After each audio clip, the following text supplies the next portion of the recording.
네. 그래서 어디 그 땅이 있느냐가 중요하겠죠. 중국 외국인이 그냥 굳이 꼭 너무 중국인들에게만 얘기하진 않겠습니다. 외국인이 모든 외국인에게 통용되는 제도니까. 저 외국인이 한국에 들어와서 산지를 사겠습니까? 맹지를 사겠어요? 아니죠. 10년, 20년 후를 보고 땅을 사지 않을 거란 말이에요. 어디를 사겠어요? 상업지역 내지는 거의 대부분 상업지역을 살 거고 지금 당장 돈 될 수 있는 아니면 도시지역이겠죠. 한 2년, 3년, 한 단기적으로 몇 년 후에 충분히 개발될 수 있는 땅 위주로 보고 사겠죠.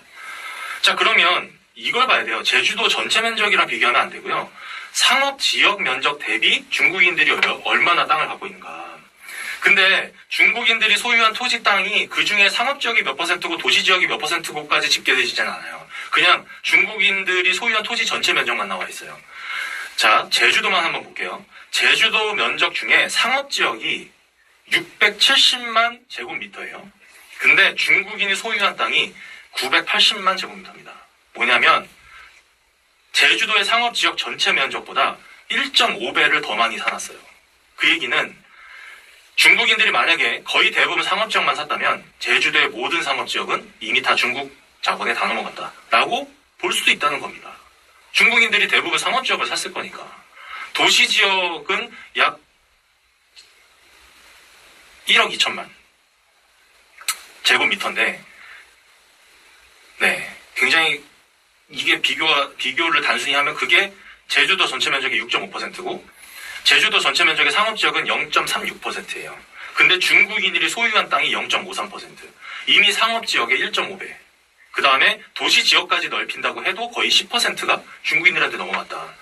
자, 그 얘기는 제주도에 돈 될 만한 땅은, 그리고 사람들이 가서 여행하고 실제로 머무르는 땅 거의 대부분은 중국인들이 다 지금 영향력을 뻗치고 있다라고 봐야 된다. 이런 식의 데이터를 보여줘야 되는 거지, 전체 면적만 보여주고 중국인 소유 땅만 딱 보여주면은 일반 사람들이 딱 봤을 때 크게 문제를 못 느끼죠. 이런 식으로 경각심을 못 느끼게끔 이미 여론이 형성이 되고 있고, 거기가 그 기간이 길어지니까 국민 전체 사회적 통념이 약간 경각심이 줄어든 문제가 벌어지는 것 같다라는 겁니다. 그럼 중국인들이 제주도의 땅을 왜 살까요? 그러니까 2000년대 초반이면 본토부터 이제 이런 겁니다. 결국에 사회적으로 조금씩 들어오는 전략인 건데, 우리나라 본토로 바로 들어오기 시작하면은 사람들이 깜짝 놀라잖아요. 그러니까 우리가 이제 흔히 그런 비유하지 않습니까? 물 끓는 개구리 네, 그릴. 그런 것처럼 조금씩 야금야금 들어오는 거죠.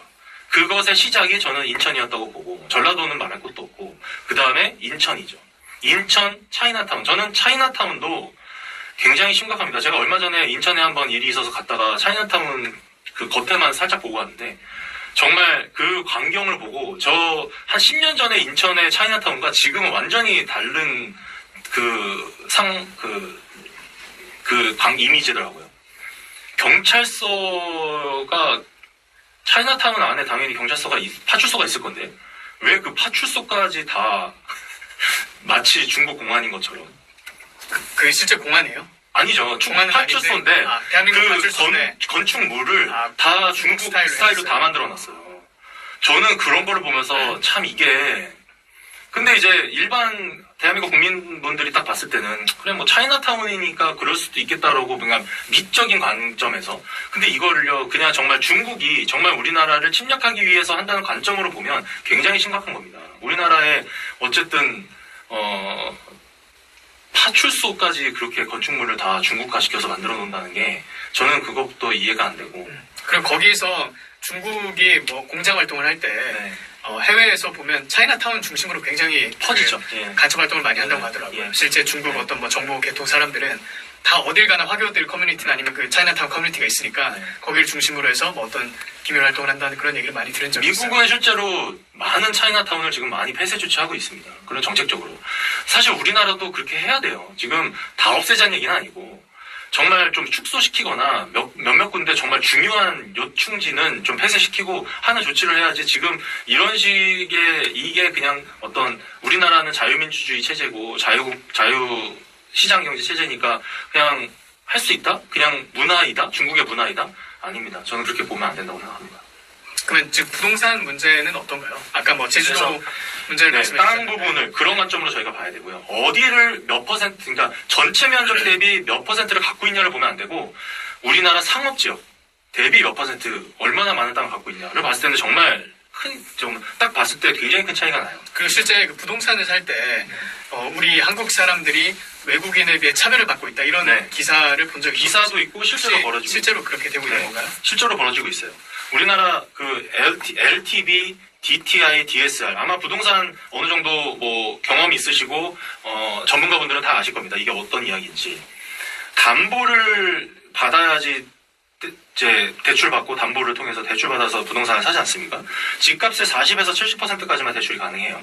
지금 또 어떻게 또 계속 바뀌니까 너무 많이 바뀌니까 그때그때 저기 할 수 없는데 이 책이 나올 때는 40에서 70%까지만 대출이 가능했어요. 그런데 외국 은행으로부터 대출 받을 때는 100% 다 받을 수 있대요. 그런 제약이 이 규제가 우리나라 국민한테만 적용이 되는 거예요. 아, 그러니까 한국은행에서 대출 돈을 받을 때. 빌릴 때, 그러니까 한국시중은행에서 돈을 빌릴 때만 이 대출 규제가 대출 규제가 해당이 돼요. 근데 그런 허점이 있는 거네요. 네.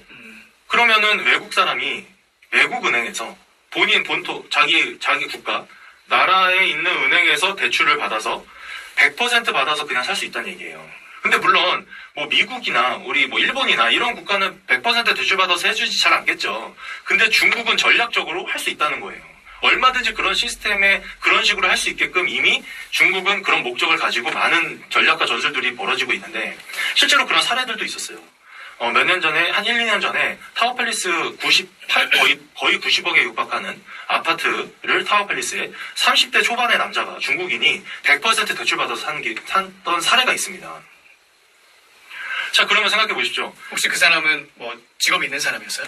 그런 부분까지 그런 기사에 기사에 나오진 나오진 않았고 중국인이 30대 초반인 중국인이 100% 중국 은행으로부터 대출 받아서 거의 타워팰리스에서 100억대 100억대 아파트를 산 를 거예요. 샀다. 그리고 거기를 세를 주는 거죠. 한국 사람들이 한국 거기서 이제 새에 들어가서 살고 있는 하는 거죠. 그리고 그게 이제 가격이 이제 올라가면 또 그거로 인해서 실차익도 받고 이런 식의 이제 일이 벌어지면 자 무슨 일이 벌어지냐 이거는 하나의 사례지 않습니까? 책에도 나와 있긴 하지만 게임의 룰이 다른 거잖아요. 운동 경기도 룰은 똑같이 하고 경기를 해야 되는 건데 하다못해 운동 경기도 그래야 되는데 우리나라는 자국민에게 더 불리한 룰이 적용돼서 부동산 시장이 지금 벌어지고 있다. 그러니까 꼭 중국인뿐만 아니고 뿐만 아니라 그냥 외국인 모두. 외국인 모두가 이 혜택을 받을 수 있는 거예요. 그래서 저희가 이제 우파 진영에서 또 이제 많은 이제 이런 부분에 문제를 제기하시는 분들이 이제 문제 제기를 하잖아요. 그러면은 정부에서 하는 이야기는 아니 중국인들에게만 주는 게 아니고 모든 외국인에게 주는 거니까 꼭 중국인들한테만 이렇게 혜택 주는 게 아닙니다라는 답변으로 와요. 그리고 지금 뭐 협중하지 말라. 협력하지 말라라고 하고. 괜히 뭐 반중 감정 조장하지 말라 이런 식으로. 그리고 지금 법안까지 통과됐죠. 발의가 됐고 통과됐을 겁니다. 어떤 법안이죠? 중국인 모욕 금지법. 중국인을 모욕하면은 형사처벌할 수 있는 법안까지 지금 발의됐고 아마 통과됐을 겁니다. 2020년에 홍콩이 똑같이 그 법이 발의돼서 통과됐었고 5년 후인 지금 대한민국이 그렇게 똑같이 벌어지고 있다. 홍콩은 이미 공산화가 끝났죠. 금융적으로나 사회적으로나 경제적으로나 언론이나 정치 모든 게 다. 가장 중요한 거는 홍콩 시민들이 이제 포기한 것 같아요. 네, 포기했어요. 더 이상 뭐 희망이 없으니까 우리가 외쳐봤자 무슨 의미가 있냐, 뭐 시위해봤자 우산 들고 나가봤자 무슨 의미가 있냐 맞아요. 이렇게 이제 전의를 상실한 것 같다는 느낌을 많이 받거든요. 홍콩에 AI CCTV만 5만 대가 있답니다. 물론 뭐 한 나라지만 영토 자체는 작잖아요. 그 작은 영토에 5만 대의 AI CCTV로 한 명 한 명 다 어디 시위 나오고 집회 나오고 한 사람들 얼굴이 다 찍히는 거예요. 그래서 그걸 통해서 그 사람의 신원을 다 파악하고 그 사람의 SNS부터 그 사람의 그 생활권, 그 다음에 가족들 이거 다 파악할 수 있게끔 이미 도시 전체가 이미 감시 지옥이 돼 있다는 겁니다. 근데 지금 최근에 뉴스가 떴어요. 서울에 6만 4천 대의 CCTV를 AI CCTV로 교체한다고. 지금 중국이 홍콩에 자행했던 10년 전부터 5년 전까지 한 5년 동안 공산화 작업이 쫙 진행했던 그 행태를 지금 대한민국에 똑같이 벌어지고 있다니까요. 근데 이런 이야기를 외신에서는 얘기해요. 그리고 미국의 많은 베스트셀러 책들이 있어요. 또 홍콩에서 그런 그 자유운동 자유를 외치던 사람들의 베스트셀러 책들도 있어요. 근데 대한민국은 그런 책이 없었던 거죠. 그런데 그런 홍콩의 사례, 대만에 어떤 식으로 군사적 그 다음에 초안전이 벌어지고 있는지, 그리고 홍콩과 대만에서의 벌어졌던 그 결과치를 가지고 조금 더 발전된 방향으로, 조금은 더 교묘한 방법으로 대한민국에 지금 들어오고 있다라는 것을 좀 더 쉽게 대한민국 모든 사람들, 어린 친구들까지 이해할 수 있는 책을 쓰고 싶었던 겁니다. 근데 가장 문제는 아까 말씀하신 그 CCTV 같은 것도 우리나라 사람들이 거기에 대해서 별로 경각심을 안 느끼잖아요. 그게 CCTV를 많이 만들면 더 안전해진다고 더 생각합니다. 안전해진다고 생각하죠. 그게 그게 뭐 범죄자도 더 빨리 잡을 수 네네. 있고 여러 가지 뭐 밤길도 이렇게 안전하게 다닐 수 있고 이런 생각을 많이 하죠. 또 그걸 만드는 그 정책을 만들어내는 사람 입장에서는 그런 식으로 이제 마케팅을 하는 거죠. 네, 마케팅을 안전을 위해서 하는 겁니다라고. 근데 그 안전이 결국에 그 제가 또 이런 비유를 많이 하는데 칼이라는 게 누구 손에 들어가냐에 따라서 칼이 정말 유용한 도구가 될 수 있는 거고 정말 사악한 무기가 될 수 있는 건데 CCTV도 똑같습니다. 그것을 누가 어떻게 어떤 식으로 활용하냐에 따라서 국민의 안전을 위해 사용될 수도 있는 거고 국민을 감시하는 데 사용될 수도 있는 거고. 얼마든지 감시하는 데 사용될 수 있죠. 지금 뭐 중국이 그렇게 하고 있고 네네. 뭐 대한민국에서도 그렇게 하지 말라는. 그 다음에 이제 또 중요한 게 세금입니다. 세금. 양도세, 종합부동산세, 취득세. 이것도 저도 사실은 이 책을 쓰면서 3년 전부터 저는 부동산에 대해서는 그렇게 잘 알지 못했는데 이 세금을 따질 때 이제 뭐가 중요하냐면 세금 퍼센티지도 중요하지만 다주택자를 인정하는 시스템이 다릅니다. 우리나라는 가족 전체를 합산해서 다주택자가 정해져요. 한 가구당. 한 가구당. 네, 한 가구당 주택을 몇 개 가지고 그래서 있는지. 4인 가구면 4인 가구 중 한 분이 만약에 집을 갖고 있어요. 다른 4인 가구 중 다른 분이 집을 살 때는 그 다주택자가 돼버리는 거예요. 근데 외국인은 가족이라는 개념을 다 확인할 수가 없으니까 한 명 한 명이 그냥 다 한 가구인 거예요. 그러니까 4명의 한 가족이어도 그게 가족인지 확인이 안 되잖아요. 4명이 각각 한 채씩 사도 다주택자가 아닌 거예요. 그러니까 자 봅시다. 4명의 한 가족이 만약에 한국에 와서 중국의 은행이나 본토의 은행을 통해서 100% 대출받아서 각자가 다 타워 팰리스의 100억대 아파트를 4채를 사서 세 채는 세를 주고 한 채에 4명이 같이 살 수 있잖아요. 가족이니까. 그렇게 해서 돈 벌 수 있는 거 아니에요? 그리고 차익 나중에 벌고. 그렇게 되는 시스템이다. 우선 세금이. 그게 충분히 가능하다. 충분히 가능하다. 그리고 다주택자가 됐을 때 이제 중과세가 발생이 되잖아요. 두 채부터는 8에서 12%의 취득세 중과세입니다. 여러 채를 다 사도 외국인은 1에서 3%밖에 안 내도 돼요. 이 다주택자가 아니니까. 그러면 벌써 세금만 3배, 4배 차이 난다는 거예요. 그러면 그 집을 사고 팔고 하려면 우선 갖고 있는 시간이 필요하잖아요. 그 시간 동안에 내는 세금 자체도 4배, 5배 차이 나면 벌써 룰이 뭐예요? 살 때도 규제가 다르고 그 다음에 사서 대출받을 때도 규제가 다르고 갖고 있는 동안에 세금 내야 되는 세금도 다르고 양도세도 다르고 그 다음에 한 외국인이 가족이 일정 기간 이상 한국에 머무르지 않잖아요. 그러면 세금을 안 내도 되는 제도도 있답니다. 외국에 많이 가 있으면 이거를 잘 이용하면 세금 하나도 안 내고 차익만 먹고 대출 규제 안 받으면서 마음껏 막 쇼핑하듯이 부동산을 살 수 있다는 거예요. 이런 이야기를 언론사들이 보도하지 않는 거예요. 사실 저는 우리나라 종편이건 뭐 다양한 뉴스에서 이런 이야기들을 다뤄야 된다고 생각하는데 전 뉴스에서 이거 본 적이 없는 것 같아요. 이런 이야기를. 그래서 부동산은 핵심은 규제 없이 외국인들이 쓸어 담고 있고 알짜배기 땅들만 골라 담고 있고 세금 중과세는 다 피하고 있다. 그리고 결국에 우리 국민들은 세입자가 되고 있다. 그 부동산에. 그런데 이제 여기서 중요한 게 뭐냐. 사실은 저는 가장 중요한 메시지가 바로 중국의 법안입니다. 중국 법안을 우리가 좀 봐야 되는데 해외에 있는 중국인 누구나 언제든 공작원이 되는 법적 구조가 있다. 입니다. 저는 이것을 보고 소름이 꽉 끼쳤던 게 제가 아까 전에 녹색 사기의 뿌리는 탄소 중립이라고 했잖아요. 탄소 중립으로부터 모든 녹색 어젠다들이 막 나와서 ESG나 뭐 아리백이 나오는 것처럼 지금 중국 침공전술의 뿌리가 바로 이 법안입니다. 이거로부터 시작되는 거예요. 이걸 알면 그 다음부터 벌어지는 일들의 문제점이 명확하게 벌어져요. 그 가짜 명분에서 진짜 목적이 딱 보이기 시작한다는 거죠. 이제 요걸 좀 간단하게 좀 설명드리면 첫 번째, 총 3개의 법안으로 전 세계에 있는 모든 중국인은 누구나 간첩이 될 수 있다. 잠재적 간첩이다라고 하는 건데 국가정보법, 국가보안법, 반간첩법입니다. 그러니까 지금 대표님 말씀하신 게 중국법이죠. 중국법이죠. 중국 중국 내부의 공산당의 법이죠. 네.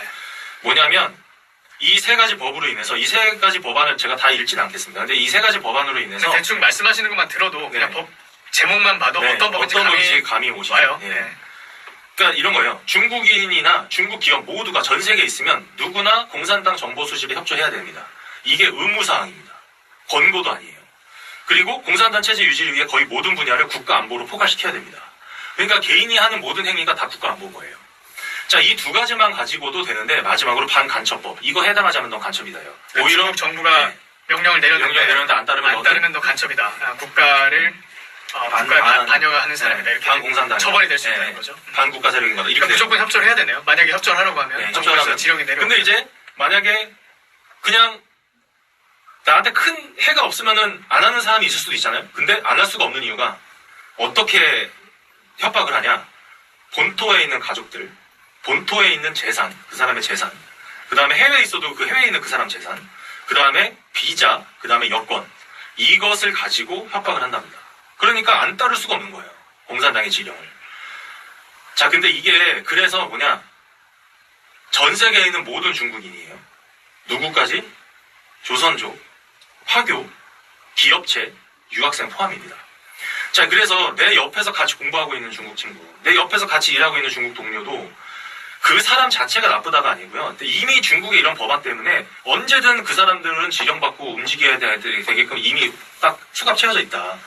그 사람을 싫어해서가 아니라 이게 저는 좀 그래요. 뭐 보편적 가치도 이야기하고 사람을 존중하고 사랑해야 그리고 실제 우리 거죠. 주변에 일상생활을 통해서 만나는 네. 중국 분들이나 네. 아니면 조선족, 말씀하신 조선족 이렇게 개인별로 만나보면 또 좋은 분들이 많아요. 네. 네, 좋은 분들이 많아요. 맞아요. 좋은 분들 네. 지금 대표님 말씀하시는 그런 사람 한 명 한 명이 뭐 나쁜 사람들 이렇게 말하는 게 아니잖아요. 아니에요. 네. 이런 구조가 있다. 네. 이런 어떤 중국 공산당이 만들어 놓은 이런 구조가 있기 때문에 네. 어쩔 수 없이 따라야 되는 사람, 좀 한편으로는 안타까운 거죠. 그분들이. 정말 사람은 좋은데 나라와 국가와 이런 협박, 이런 법안을 통해서 어쩔 수 없이 행해야 되는 상황도 있을 거고 정말 자기의 의지에 의해서 하는 사람도 있겠지만 아닌 사람도 있을 수 있지 않습니까? 근데 어쩔 수 없이 하는 경우도 있죠. 근데 어쩔 수 없이 한다고 그 사람을 존중해줘야 되는 건 또 아니잖아요. 우리나라를 적대적으로 뭔가 간첩 행위를 하는 것에 대해서. 그런데 이러한 베이스가 있는 것을 알면 자 이제 이런 법안을 이제 이해하셨죠? 자 그럼 이제 부동산 다시 가볼게요. 자 100억에 대출받아서 타워팰리스를 산 30대 초반의 그 남자는 그러면 그 부동산은 그 남자 겁니까? 중국 공산당 겁니까? 중국 공산당 겁니다. 그 사람은 사유재산이 없어요. 그렇게 생각하면 또다시 소름이 돋습니다. 우리나라의 제주도, 우리나라 본토, 우리나라 국토에 있는 거의 모든 부동산들 거의 다 중국 자본을 통해서 지금 쓸어 담아지고 있는데 그게 각각의 개인의 것이 아닐 수 있고 그러면 이 법안으로 인해서 그것이 다 중국 국가의 소유 재산으로 넘어가게끔 할 수 있다고 저는 보거든요. 이거. 예전에 지금 주한 중국 대사는 아니고 아마 바로 전 사람이었다고 기억나는데 싱하이밍이라는 사람이죠. 근데 그 사람이 뭐 대화 문제 관련해서 이렇게 뭐 논란이 됐을 때 그러면 제주도에서 만약에 어떤 뭐 움직임이 일어나서 제주도가 중국 땅이 되겠다 하면 그것도 제주도는 그럼 중국 땅으로 다시 편입시켜야 되냐 이런 질문을 하더라고요. 맞아요.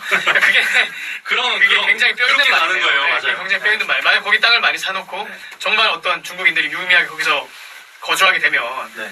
뭐 거기서 어떤 문제가 발생했을 때 중국이 충분히 개입할 수 있는 거잖아요. 네, 우리 맞아요. 재산이 있고 우리 국민이 있으니까 제주도는 우리 땅이다 이런 식으로 뭐 할 수도 있겠죠. 네. 나중에 어떤 뭐 유사 사태가 됐을 때. 그게 꼭 거기서 그렇게 뭐랄까요? 그런 명분이 생긴 거죠. 명분도 당연히 생겼고 그렇게 누군가를 설득할 필요도 없이 그냥 중국인의 소유가 됐고 중국 본토의 공산당의 법으로 인해서 모든 중국인들의 재산은 국가의 소유인 거다라는 법망 하나만 딱 만들면 이미 만들어져 있을 거고 그걸 없다면 만드는 거는 솔직히 큰 문제가 아닐 거고 그 중국 입장에서 그거 만드는 순간 우리나라의 외국인이 산 특히 중국인 국적을 가진 모든 사람들이 산 모든 부동산은 다 중국 소유가 되는 거예요. 그게 지금은 아까 말한 것처럼 전체 국가 영토 중에 굉장히 작은 포션이지만 이제 어디를 샀는지를 중요하게 봐야 된다는 거는 그 관점인데, 그거 자체도 이미 전체 영토 대비 퍼센티지가 커지기 시작하면 나중에 어느 정도 중국 초안전이 마무리 단계가 됐을 때, 전체 영토, 부동산 측면에서, 영토 측면에서 마무리 단계 됐을 때 그렇게 딱 바뀌어서 이제 이 지역은 중국 땅이야 해버리면 답이 없는 거죠. 그러니까 거기서 문제가 발생하기 때문에 우리 군대가 개입할 거야. 그러면 완전히 뭐 진짜 전쟁이죠. 굉장히 뭐 복잡한 사태가 우리나라의 유혈 사태뿐만 아니라 우리나라 국도 전체가 진짜 불바다가 되는 거죠. 그렇게 되기를 아마 중국이 그렇게 되는 것을 물론 원하지는 또 않겠지만 또 중국 입장에서 잃을 것도 없거든요. 그렇게 됐을 때. 그래서 사실은 이 문제는 제가 이제 많이 비유를 하는데 아인슈타인이 이런 얘기를 해요. 정말 똑똑한 사람은 문제를 해결하려고 하는데 진짜 천재들은 문제를 예방하려고 한다. 미리 알고. 우리가 천재라는 얘기를 하는 게 아니라 이 문제가 지금 제가 지금 이렇게 말하는 게 정말 한 5년 10년만 제가 봤을 때 5년 10년도 아니긴 한데 한 5년 10년 보수적으로 잡아서 5년 10년만 지나서 중국인 제가 좀 이따가 또 이제 선거권 관련해서 얘기할 건데 지금 무비자로 들어오고 있지 않습니까? 그 다음에 그 들어온 중국인들이 또 한국에서 가정을 꾸리고 사는 사람도 꽤 많을 거고 그러면서 또 복지를 받아가고 있고 또 거기에서 태어난 아이들이 태어나면은 그게 또 세대가 또 형성이 될 거고 이 숫자가 지금은 뭐 몇십만 정도 수준이라고 지금 잠정적으로 이야기를 하는데 제가 들은 바로는 조금 더 많게 보면 거의 200만 수준이라고 봐요. 외국인 전체 플러스 중국인까지 다 합하면. 유학생들만 해도 거의 10만 명이니까. 근데 그 숫자가 몇백만 수준이 되기 시작하고 부동산이 지금처럼 이런 식으로 해서 정말 요충지의 상업지역이 중국인들에게 많이 들어가서 법을 바꿔서 그게 다 중국 땅이라고 선언해버리고 거기에 중국인 몇백만이 거주하기 시작하고 그때부터는 우리가 이제 이 사회 안에서 인구 수로 밀리기 시작하고 부동산 면적으로 밀리기 시작하고 그리고 그 중국인이 사는 그 아파트에 대한민국 국민이 세입자로 들어가면 월세를 내던 뭔가 돈을 내야 되잖아요. 그것을 갑자기 막 월세 가격을 폭등시키고 그러면 청년들은 가서 살 곳이 없고 이게 계속 악순환이 되는 거예요. 이미 벌어지고 있고 그런 문제들이. 근데 이거를 제가 부동산 전문가가 아닌 사람도 이게 보이는데 부동산 전문가분들은 사실은 모를까요 이거? 저 다 알 거라고 생각하거든요. 그런데 그 안에서도 지금 녹색 문제처럼 침묵하는 걸 거다. 많은 전문가들이. 저는 그것을 하나하나 조금 많은 국민분들께 알리고 싶고 같이 이 문제를 해결하자는 메시지를 좀 드리고 싶은 거예요. 지금 부동산 정책 관련해서 이번 정부에서 일단 뭐 다주택자를 때려잡는다라는 명분 하에 이제 5월까지 다 판매하라라고 그거는 우리나라 국민들에게만 해당되는 한국 국민들에게 그렇게 해놨죠. 네. 그래서 뭐 양도세 관련해서 이제 양도세 중과세한 혜택을 이제 5월까지만 해주겠다 해서 사실상 압박을 하고 있는데 근데 문제는 이제 매수를 하려면 아파트는 뭐 이게 뭐 몇만 원 하는 게 아니잖아요. 뭐 몇십억 이렇게 할 수도 있고 10억에서 몇십억까지 갈 수도 있는데 특별히 서울이나 수도권은 그렇죠. 근데 그런 집을 사려면 전에 캐시를 가지고 현사람을 하는 사람은 없죠. 네, 물론 뭐 정말 그러니까 못 사는 정책을 만드는 거예요. 거기다가 뭐 이제 대출도 막아놨고 그러면 뭐 일단 뭐 매매 시장은 논외로 하더라도 이렇게 뭐 굉장히 복잡한데 이제 매매를 원하는 사람도 있지만 또 전 월세를 원하는 사람도 있잖아요. 그러면 소위 말해서 그 이재명이 그렇게 욕하는 다주택자가 사실 전세하고 월세를 공급하는 사람들이잖아요. 그런데 만약 다주택자들을 다 때려잡아서 정말 모든 사람들이 다 1주택자가 된다면 과연 이 전세하고 월세는 누가 공급할까 그런 의문을 많이 가지거든요. 그래서 혹자는 혹시 뭐 외국 자본에게 이렇게 길을 열어주면서 전 월세를 공급할 수 있도록 뭐 이렇게 규제를 풀어준다 이런 얘기도 나오고 있어요. 그래서 만약 혹시 그 외국 자본이 뭐냐 이게 뭐 미국이냐 중국이냐 거기에 대해서 또 이제 굉장한 뭐 논란이 있을 수 있겠죠. 그러니까 궁금해요. 지금 이렇게 시장을 역행하는 정책 지금 우리나라 외국 소유 주택 중 중국인이 55.5%예요. 수도권에 지금 외국인 전체가 그 소유한 부동산의 거의 60%가 중국인입니다. 사실은 미국이 아마 제가 알기로 한 20%대 정도인 걸로 알고 있고요. 그 나머지 30%가 전 세계인의 외국인이 들어와서 이제 구매한 수치인데 절반 이상이 중국인이고 지금 최근 수치는 중국인이 압도적으로 많은 걸로 알고 있고, 지금 방금 말씀드린 거는 전체이고, 최근에 또 거래되는 양들이 또 있고, 그 포션은 또 다르지 않겠습니까? 그런데 그 속도가 앞으로 한 2년, 3년, 5년 좀 누적이 되면, 이 60%가 얼마나 더 커지겠냐는 거죠. 커지면 커지지 전혀 작아지진 않을 것 같아요. 제가 봤을 때 지금 추세로 보면. 그리고 방금 말씀하신 것처럼, 우리나라 사람들 중에 어느 정도 그래도 자본금이 있는 중산층 이상의 부동산 있는 사람들이 시장에다가 싼 값에 혹은 크게 높아지지 않은 가격에 부동산을 내놓을 수밖에 없게끔 정책을 지금 이끌고 있고, 그렇게 내놓은 부동산을 외국인들이 외국 자본을 가지고 100% 대출받아서 이렇게 쇼핑할 수 있게끔 시장에 물건 내놓게끔 만드는 정책으로밖에 저는 안 보여요. 그리고 그렇게 돼서 외국인들이 그렇게 다 쇼핑하듯이 막 가지고 가면 이제 자연스럽게 전세는 많이 줄어들 거고요. 월세 시장이 커지기 시작할 겁니다. 그리고 월세는 계속 올라갈 거예요. 매년 9%씩 올릴 수 있는 걸로 알고 있거든요. 합법적으로. 그러면 그거 계속 올리면 우리나라 국민들은 월세를 사는 게 되는 거고, 물론 제가 지금 말하는 건 다는 아닙니다. 물론 자기 자가 집이 있는 분들도 있겠죠. 근데 자기 자가 집이 있는 퍼센트가 대한민국에 몇 퍼센트나 되겠습니까? 그럼 대부분 다른 국민들은 다른 사람 집에 월세나 전세로 살고 있는 거고, 우리나라가 또 전세 시장이 컸던 건데 그것조차도 줄어들고 월세 시장이 강화되고 있는 형태로 지금 넘어가고 있는데, 그 월세 시장의 대부분의 집주인이 외국인이 된다면, 특별히 이제 중국인이 된다면, 그런다면 정말 올라갈 수 있다. 심각합니다. 이런 이제 대표님 같은 주장을 하는 네. 사람들을 우리 언론이나 아니면 일반적인 주로 언론이죠. 언론에서는 혐중이다 이렇게 얘기하거든요. 그렇죠. 그거를 혐중이다. 혐중이라고 하면서 그렇게 말하는 사람들이나 발언하는 사람을 처벌하는 법까지 만들어 놓은. 혹시 그럼 대표님은 중국을 그렇게 혐오하시나요? 혐중이라고 하면 중국을 혐오한다는 거잖아요. 저는 중국의 정책을 혐오하는 거죠. 정책을 혐오한다. 중국의 정책과 중국의 지금 중국이 자행하는 이 스탠스와 이런 전략과 이런 행위들을 혐오하는 거죠. 구체적으로 말씀하면 중국 공산당의 정책을 혐오하는 거예요. 그렇죠. 네, 중국 공산당의 정책을 혐오한다. 그래서 저는 법안이 중국을 혐오하지 말라면서요. 저는 중국 공산당을 혐오하는데요. 라고 얘기하고 싶은데 뭐 그렇게 통하진 않겠죠. 근데 사실은 그러니까 중국 사람 개인을 혐오한다 이런 건 아니잖아요. 아닙니다. 제가 방금 말씀드린 것처럼 그 법안 때문에 그 사람 한 명 한 명을 싫어하자는 게 아니라 어쩔 수 없어요. 그 사람도 따라하는. 그러니까 이게 안타깝잖아요. 저는 되게 안타깝거든요. 그 중국인들 보면서. 어떻겠어요, 자기 마음은. 근데 정말 좋아서 하는 사람도 있겠지만 그걸 이용하려고 하는 사람도 있을 거고. 근데 하기 싫지만 자기도 협박받거나 계속해서 국가에서 압박받으니까 어쩔 수 없이 하는 사람들도 있을 거고. 정말 안타까운데, 그런 사람들, 그래서 우리가 무엇과 싸워야 되냐? 결국에 이제 영적 전쟁이 되는 거죠. 정말 인간의 보편적 가치를 북한뿐만 아니라 중국 대륙까지도 우리는 보편적 가치를 우리는 앞으로 해서 모든 아시아에 있는 모든 사람들을 해방시켜야 된다라는 관점을 저는 마음속 한켠엔 있습니다. 근데 지금 당장 우리가 사실 그렇게까지 크게 얘기할 수 있는 상황도 아니고, 당장 우리 문제부터 해결해야 되니까 그런 관점을 말씀드리는. 네, 지금까지 중요한 말씀들을 많이 해주셨는데 더 자세한 내용은 일단 책을 꼭 구매해서 보시기를 권면드리고, 혹시 그럼 우리가 이 초안전의